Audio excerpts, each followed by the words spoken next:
Okay, now today we were going to discuss about the one of the most important topic in chapter 4 moving charges and magnetism, that is Biot-Savart law. ठीक है, maximum questions में हो, interview में हो, किसी में भी हो, ये चीज़ पूछा जाता है. व्हाट इज बायोट-सावर्ट लॉ, कैसे बायोट-सावर्ट लॉ निकालते हैं, what is the formula for the Biot-Savart law. ठीक है, तो उसी चीज़ को आज हम लोग जानेंगे. बायोट-सावर्ट लॉ बहुत ही सिंपल है, ईजी है. ठीक है, इसमें क्या होता है, किसी भी करंट कैरिंग कंडक्टर के द्वारा अगर उसमें करंट अगर आई फ्लो होता है तो एक पार्टिकुलर डिस्टेंस पे मैग्नेटिक फील्ड प्रोड्यूस होता है. क्योंकि हम जानते हैं कोई भी करंट कैरिंग कंडक्टर है, इसके चारों ओर क्या होता है, मैग्नेटिक फील्ड प्रोड्यूस होता है. वो कैसे पता चलता है, राइट हैंड थंब रूल से. ठीक है, ये बहुत सारे इसका और भी है ना, जिससे क्या पता चलता है कि उसके चारों ओर क्या होता है, मैग्नेटिक फील्ड प्रोड्यूस होता है. ठीक है, तो वो मैग्नेटिक फील्ड जो होगा वो इस वायर के सामने सबसे ज़्यादा स्ट्रेंथ होगा क्योंकि करंट सामने. ठीक है, जिसके वजह से स्ट्रेंथ यहाँ पे जान दें क्योंकि डिस्टेंस इसका बहुत ही छोटा होता है. ठीक है, वही चीज़ कैसे कैसे डिपेंड करता है, जैसे जैसे दूर जाते गए तो उसका क्या होगा, मैग्नेटिक फील्ड का स्ट्रेंथ जो होता है ना वो घटते जाता है. और एक इन्फिनिटी पे अगर जाकर देखेंगे तो उसका मैग्नेटिक फील्ड जीरो हो जाएगा. ठीक है, तो वही चीज़ बायोट-सावर्ट लॉ ने उसी का एक लॉ बनाया, उससे एक थ्योरी बनाया, एक फॉर्मूला बना कर लाया. वो फॉर्मूला क्या था, मान लेते हैं बायोट-सावर्ट लॉ, ये कोई करंट कैरिंग वायर है. ये जो है एक कोई करंट कैरिंग वायर है, इससे आई करंट सपोज फ्लो कर रहा है. और ये हम इस वायर से पी डिस्टेंस पे हम चाहते हैं कि इसका मैग्नेटिक फील्ड कितना होगा. ठीक है, तो ये मान लेते हैं इसका कोई एक छोटा सा एलिमेंट ले लें, डीएल. एक छोटा सा करंट कैरिंग एलिमेंट ले लें इस वायर का, वो क्या है, डीएल. अब डीएल पॉइंट से अगर इसका डायरेक्शन वेक्टर ले लें तो कितना है, आर. इसका डायरेक्शन वेक्टर क्या है, आर. और इस डीएल और ये करंट का जो डायरेक्शन है यानी कि आइडियल, ये दोनों के बीच का जो एंगल है डायरेक्शन वेक्टर आर के बीच में, वो कितना है, थीटा. तो इन्होंने क्या कहा था, बायोट-सावर्ट लॉ ने ये कहा था, ये लॉ बताया था कि जो मैग्नेटिक फील्ड होगा अगर छोटे से लेंथ के द्वारा अगर इस जगह पे मैग्नेटिक फील्ड होगा वो भी छोटा सा होगा, डीबी. ठीक है, अगर पूरे लेंथ के द्वारा होगा तो वो भी मानेंगे, लेकिन ये छोटे से लेंथ के द्वारा, डीएल लेंथ के द्वारा जो होगा मैग्नेटिक फील्ड होगा वो डीबी होगा. इन्होंने कहा था कि जो डीबी है, जो मैग्नेटिक फील्ड है, वो डायरेक्टली प्रोपोर्शनल होगा करंट का. जितना करंट उतना ज़्यादा मैग्नेटिक फील्ड. ठीक है, ये डायरेक्टली प्रोपोर्शनल होगा, ये डायरेक्टली प्रोपोर्शनल होगा. ये डी आई नहीं, डी एल. ठीक है, लेंथ पे जितना ज़्यादा लेंथ उतना ज़्यादा करंट, वो डायरेक्टली प्रोपोर्शनल होगा आई के. जितना ज़्यादा करंट उतना ज़्यादा मैग्नेटिक फील्ड. फिर होगा ये directly inversely proportional to the distance, है ना. डिस्टेंस किससे, वायर से उस पॉइंट तक का डिस्टेंस का, वो इन्वर्सली प्रोपोर्शनल होगा. और फिर ये डायरेक्टली प्रोपोर्शनल होगा थीटा का. और कैसा थीटा से, साइन थीटा में. कैसा, साइन थीटा में ये डायरेक्टली प्रोपोर्शनल होगा. अब जब सारा को मिला देंगे तो यहाँ पे क्या आ जाएगा, D V is directly proportional to I D L sine theta upon R square. ठीक है, अब हम लोग जानते हैं ये प्रोपोर्शनलिटी को हटाने के लिए एक कांस्टेंट लगेगा, और वो कांस्टेंट क्या होता है, एक प्रोपोर्शनलिटी कांस्टेंट आएगा. वो कांस्टेंट कितना हो जाएगा, D B is equal to mu naught by 4 pi I D L sine theta by R square. Where अगर यहाँ पे देखें, where mu naught by 4 pi is equal to 10 का power -7 tesla metre per ampere. ठीक है, यहाँ पे mu naught क्या है, this is the permeability of the free space. क्या है ये, परमिबिलिटी ऑफ फ्री स्पेस. ठीक है, परमिबिलिटी ऑफ फ्री स्पेस. ठीक है, और 4 pi, pi is constant, 4 is constant, I is current.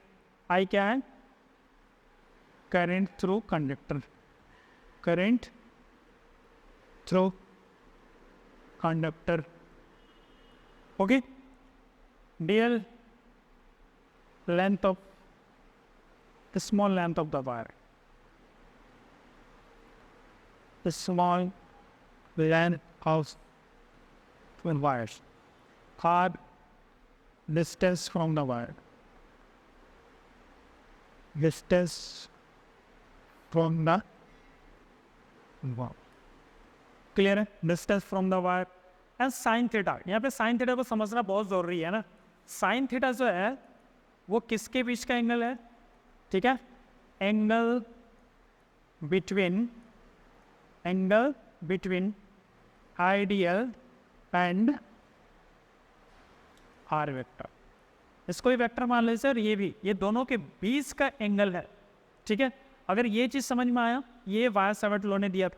अगर इसका वेक्टर फॉर्म की बात करें, ये तो सिर्फ और सिर्फ क्या हो गया, मैग्नीट्यूड में हो गया। अगर इसका हम लोग वेक्टर फॉर्म की बात करें तो इसका वेक्टर फॉर्म क्या हो जाएगा, अगर इसका वेक्टर फॉर्म की बात करें, ये डी बी जो वेक्टर होगा वो कितना हो जाएगा, μ0/4 पाई आई डी एल, यहाँ साइन थीटा को हम यहाँ पे क्या कर देते हैं, आर क्रॉस आर वेक्टर है ना, डिवाइडेड बाई यहाँ पे क्या हो जाएगा, आर क्यू। ये आर क्यू क्यों आया, क्योंकि हम लोग किसी भी आर वेक्टर जो होता है, ठीक है, किसी भी वेक्टर को लिखते हैं तो उसके साथ क्या होता है, मैग्नीट्यूड और साथ में डायरेक्शन। अगर मैग्नीट्यूड ऊपर एक है तो नीचे भी एक होगा, तो यहाँ से क्या हो जाएगा, यहाँ पे स्क्वायर था और एक आ गया तो क्या हो गया, क्यूब हो गया, तब यहाँ पे वेक्टर। तो ये हो गया वेक्टर के टर्म्स में मैग्नेटिक फील्ड का वैल्यू। क्लियर है, क्योंकि किसी भी वेक्टर क्या होता है, मैग्नीट्यूड विद डायरेक्शन, और डायरेक्शन किधर हो गया, ये इसका डायरेक्शन में, ठीक है, तो वो हो जाएगा इसका डायरेक्शन और ये हो जाएगा, यानी कि ये हो गया बायर-सावर्त लॉ इन वेक्टर फॉर्म, ठीक है, ये हो गया vector form. Is it clear, ठीक है, बहुत ईजी था। बायर-सावर्त लॉ ने क्या कहा था कि कोई भी करंट कैरिंग वायर है, ये कोई करंट कैरिंग वायर है, ठीक है, इससे आई करंट फ्लो कर रहा है, ठीक है, और इसका एक छोटा सा एलिमेंट जिसका डीएल एलिमेंट ले लेते हैं, ठीक है, और डीएल एलिमेंट से एक पी डिस्टेंस पे अगर हम देखें तो यहाँ पे मैग्नेटिक फील्ड हमको फाइंड आउट करना है। तो डीएल एलिमेंट के छोटा से एलिमेंट्स के द्वारा छोटा सा मैग्नेटिक फील्ड, तो ये पी पॉइंट पे मान लेते हैं डीवी मैग्नेटिक फील्ड हो रहा है, और इसका डायरेक्शन वेक्टर क्या है, आर वेक्टर, और ये दोनों के बीच का एंगल कितना है, थीटा, क्योंकि अगर यहाँ पे रहता तो इसका एंगल चेंज हो जाता, यहाँ पे रहता तो इसका एंगल चेंज होता, इधर होता तो इसका एंगल चेंज होता। लेकिन ध्यान देना है, अगर ये डायरेक्शन ऐसा रहेगा तो ये एंगल नहीं बन जाएगा, जिधर करंट का डायरेक्शन यानी कि आईडीएल का जिधर डायरेक्शन होगा, आईडीएल की जिधर डायरेक्शन होगा वो डायरेक्शन हो जाएगा, ठीक है। तो उसके हिसाब से यहाँ पे इन्होंने क्या कहा कि डी जो छोटा सा जो मैग्नेटिक फील्ड होगा वो किस पे डिपेंड करेगा, वो डायरेक्टली प्रोपोर्शनल होगा लेंथ पे, जितना ज़्यादा लेंथ उतना ज़्यादा मैग्नेटिक फील्ड, जितना ज़्यादा करंट उतना ज़्यादा मैग्नेटिक फील्ड, जितना कम डिस्टेंस उतना ज़्यादा मैग्नेटिक फील्ड, यानी कि this is inverse square law को ये फ्लो कर रहा है, ठीक है। इनवर्स स्क्वायर लॉ था ना, जैसे इलेक्ट्रिक फील्ड में भी वो इनवर्स स्क्वायर लॉ को फॉलो करता था ना, जितना ज़्यादा डिस्टेंस जाता था उतना कम इलेक्ट्रिक फील्ड की स्ट्रेंथ मिलता था, ठीक है। उसी तरह से यहाँ पे क्या होता, थीटा को भी ये थीटा पे डिपेंड कर रहा है, ठीक है, directly proportional to the sine theta. अगर जितना थीटा ज़्यादा होगा, यानी कि अगर 90 आ गया तो फिर क्या हो जाएगा, मैक्सिमम हो जाएगा। अगर क्योंकि शॉर्टेज डिस्टेंस हो जाता है ना, 90 डिग्री मतलब क्या, सबसे सामने शॉर्टेज डिस्टेंस, तो हमें मैक्सिमम हो जाएगा। जैसे जैसे थीटा क्या होगा, कम होगा। अगर इसी के पैरेलल ले लेंगे तो फिर जीरो हो जाएगा, मैग्नेटिक फील्ड क्या हो जाएगा, जीरो, यानी कि डी वी इज क्या होगा, directly proportional to I D L है ना, sine theta by R square, और ये होता है बायर-सावर्त लॉ। और इसका कांस्टेंट एक आता है जिसको μ0/4 पाई होता है। μ0 इज क्या, permeability of the free space, जिसका अगर इसका वैल्यू देखें तो इसका वैल्यू कितना होता है, 4 पाई इंटू 10⁻⁻⁷, ठीक है।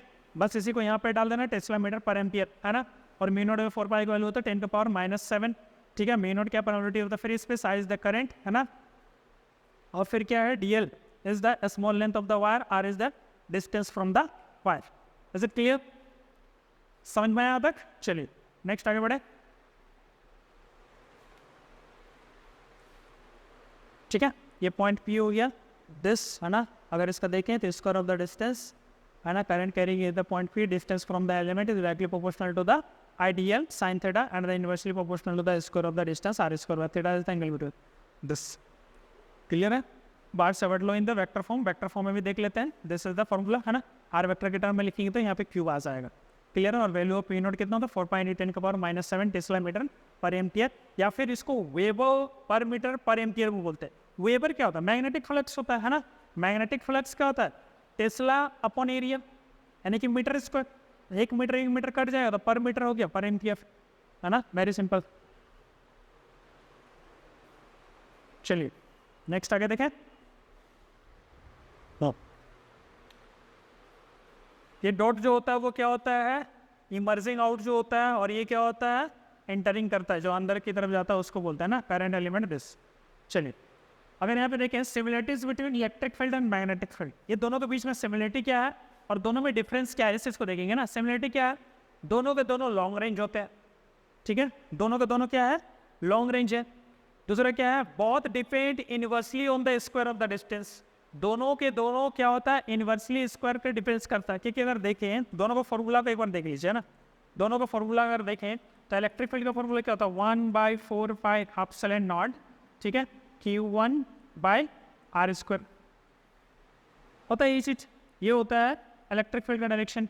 और अगर यहाँ पे मैग्नेटिक फील्ड का होता है तो अभी क्या देखें, μ0/4πIdl sin θ/r², inversely on the square of the distance. देखिए यहाँ पे दोनों का दोनों इनवर्सली डिस्टेंस पे होता है ना, दोनों का दोनों लॉन्ग रेंज पे काम करता है, ठीक है, दोनों इनवर्सली डिपेंड करता है। अगला क्या है, superposition principle applies to both field. Superposition principle क्या होता है, अगर बहुत सारे चार्जेस रहते थे तो इलेक्ट्रिक फील्ड जो होता था सबका अलग अलग, वो सब एक साथ एड अप हो जाता था। उसी तरह से अगर मैग्नेटिक फील्ड को देखते थे तो अलग अलग मैग्नेटिक फील्ड एक साथ एड अप हो जाएगा। अगर देखें कि इधर से कोई मैग्नेटिक फील्ड है, यहाँ से जो मैग्नेटिक फील्ड, उसी तरह से तो वहाँ पे डीएल था ना, उसको इंटीग्रेट करेंगे तो पूरा एल का आ जाएगा, ठीक है, वो किसका आ जाएगा, पूरे एल का आ जाएगा, वो integration over I D L sine theta भी लिखते हैं उसको, ठीक है। चलिए यहाँ पे differences between electrostatic field and magnetic field, ये हो गया सिमिलरिटीज। अब इसका डिफरेंस क्या है, electric field produce by scalar source, electric field जो होता है वो एस्केलर सोर्स के द्वारा प्रोड्यूस होता है। एस्केलर सोर्स क्या है, चार्ज, चार्ज का कोई डायरेक्शन नहीं होता ना, मैग्नीट्यूड तो होता है लेकिन डायरेक्शन नहीं होता। But magnetic field produce by vector force, क्यों, क्योंकि आइडियल, क्योंकि इसका डायरेक्शन जिधर करंट का फ्लो का डायरेक्शन है उधर लेंथ का डायरेक्शन के साथ हम लोग उसको क्या करते हैं, एंगल भी लेते हैं ना, जिसकी वजह से ये वेक्टर हो गया। Direction of electric field along the displacement vector, direction of the electric field along the displacement vector joining the source and the field point, जो सोर्स है और जो फील्ड पॉइंट है वो दोनों को है ना। But direction of the magnetic field is perpendicular to the I D L and R, और यहाँ पे क्या था, डिस्प्लेसमेंट वेक्टर जो था, यानी कि क्या बोलते हैं इसको, डायरेक्शन ऑफ इलेक्ट्रिक फील्ड में अलोंग द डिस्प्लेसमेंट वेक्टर, जिधर डिस्प्लेस करता था ना उस वेक्टर में joining the source and the field point, जैसे सेम डायरेक्शन में रहता था उधर ही जाता था, ठीक है। But the direction of magnetic field is perpendicular to the I D L into R. Angle dependence in D B which is not represent in E, जो यहाँ पे एंगल डिपेंड करता है मैग्नेटिक